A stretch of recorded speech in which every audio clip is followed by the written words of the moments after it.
thanks everyone for being here tonight. No, there's one thing in life we can't get back, and that's time. So look, thank you for giving up hopefully 3 hours of your time tonight. No, just joking. Look, tonight we're broaching on subject matters that we don't often get a chance to delve into in everyday life. That we look at the 3 T's that cause subluxation or cause nerve interference, and that's traumas, toxins, and thoughts. And obviously the thoughts plays a really big role in the way the body functions and the way our body heals. Motion causes emotion, and as I look around tonight, there's a few people starting to glaze over a little bit. So what we're going to do, we're going to change the physiology, we're going to change the state. So we're going to do some power breathing. So what I'm going to get everyone to do, I'm going to get you to, I'm going to give you an example and show what we're going to do. We're going to get you sitting up, nice and tall, nice and upright. So we're going to change your posture.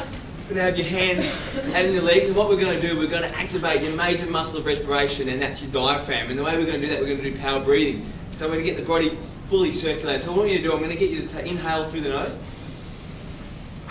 and then forcefully exhale out through your mouth. We're going to do that 10 times. So let's start off. In through the mouth. 1, 2, 3, 4, 5, 6, 7, 8, 9, 10. Beautiful, what a rush. People pay money for that, could you believe? It's not a rush, and look, free of charge. And what does it do? It gets you fully inhalated, gets the circulation through your body, it makes you feel great. Now, daily affirmations. If we set a course, if we set a daily affirmation, what does it do? If a man knows not what harbour he seeks, then any wind becomes the right wind. So having that daily affirmation at the start of the day, what does it do? It sets a firm course. We know where we're heading for the day. We've already started the day in a very positive note. Since a very early age, I was sort of taught from my father to have certain affirmations, and that's really helped me to create the person I am today. And it was just simple ones like I can and I will. Whether it came from a sporting environment when he was pushing me out there, throwing me in the ruck, or out on the cricket pitch when there was a fast bowler coming in trying to rip my head off. He said, come on, you can and you will. You're going to make 100 today. And I always went out there with that positive thought process in mind to do that. And the one that I recite to myself every day is the one on the top there, where it's, I'll persist until I succeed. I was not born into this world into defeat, nor does failure course through my veins. I'm not a sheep waiting to be prodded by my shepherd. I'm a lion, I refuse to walk, to talk, to sleep with the sheep. The slaughterhouse of failure is not my destiny. I'll persist until I succeed. That's something that just, it revs me up. When I wake up in the morning, it's the first thing I say to myself, and I know the day's going to be a great day from that point onwards, because I've already started my physiology and my mind processes in the best state. There are various things that determine the quality of life, and happiness and our thought processes and positive thinking are a big part of that. So our thought processes really dictate our emotions.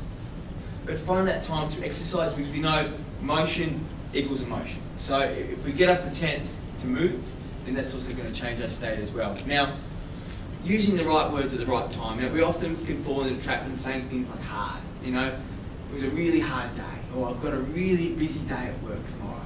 And I find myself always pulling up on myself and using the right words. By using the words, it's a challenge. Today was a challenge, or tomorrow's going to be a challenge, or is it going to be hard? You know what? It's going to be a challenge, and I've got no doubt if I persist, I'll succeed.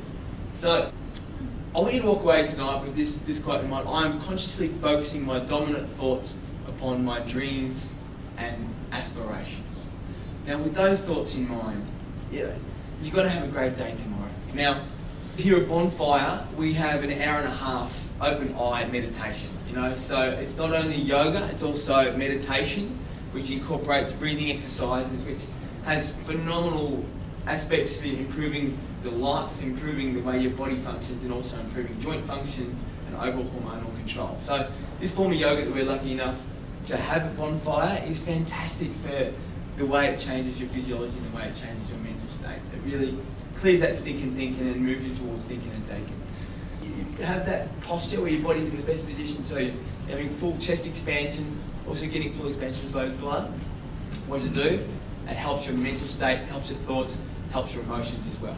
What happens when we start to go to an abnormal position, an abnormal posture? What it does, it starts to stretch our spinal cord, starts to put more pressure on joints and tissues, and makes it so that the brain isn't communicating with the body as well as it should. And if we think of the brain as a tap that's turned on, full on all the time. So it's always flowing, it's always full.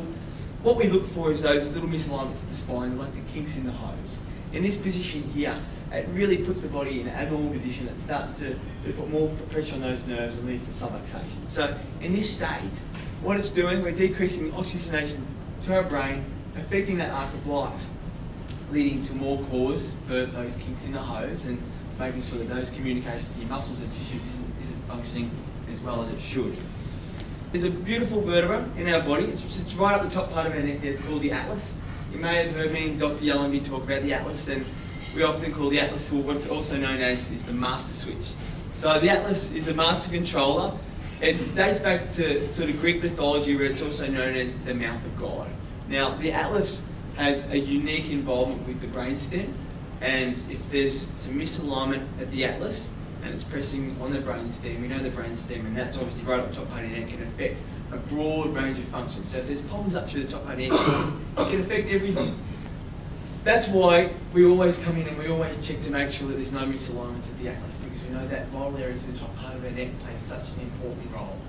We've got friends, we've got colleagues who may not have had the chance to have their spine checked, and while we're here is obviously communicating thoughts and emotions, but obviously learning more about our spine. It would be great to have the opportunity for your friends, colleagues or neighbours to also do the same. So not only you're giving them the chance to make sure their health and their spine and their nervous system is functioning to the best, that makes you feel great because you've looked after them, releasing some serotonin in the same process, So we never know how far reaching something we may think, say or do today will affect the lives of millions tomorrow.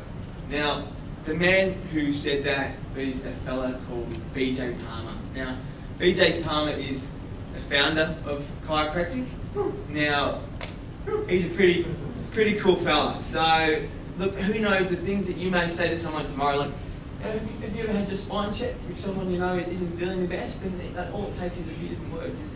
Maybe it might be worth just to see how your nervous system's functioning, see if a course of care can help with what's going on in their life.